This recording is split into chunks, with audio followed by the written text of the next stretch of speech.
आकाश छुआ दर भी मानिलेनी लोक किणिले लक्ष लक्ष टंकार सुना।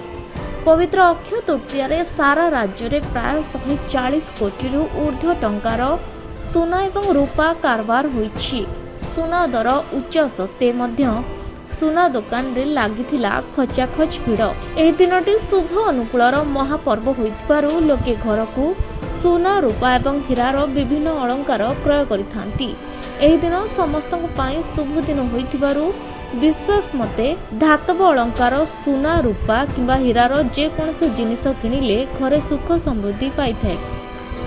एहाकु विश्वास को नहीं भुवनेश्वर, कटक, राउरकेला, ब्रह्मपुर सहित ग्रामांचल एवं सहरांचल समस्त अलंकार दुकान और गहना शोरूम गुड़िकरे भिड़ जमीथिला।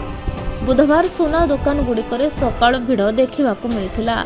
पूर्व दिन गुड़िकरे अलंकार दुकान एवं शोरूम गुड़िक सकाळ 10:30 बेलकु खोला जाउथिबा बेले बुधवार सकाळ 9:30 पूर्वरु खोला जाइथिला।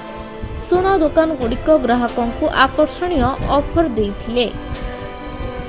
बजार 24 कैरेट सुना 10 ग्राम को रहिथिला 97,910 टंका एवं 22 कैरेट सुना दर 10 ग्राम पिछा 89,750 टंका रहिथिला।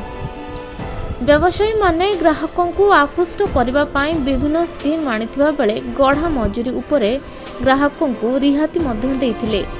राज्य में जेतिकी टंकार सुना रूपा कारबार होता है ताहार 80% केवल राजधानी बजार में कारबार होता है। तेबे गत थर पर चलित थर मध्य 100 कोटी पार करिछि सुना बेपार।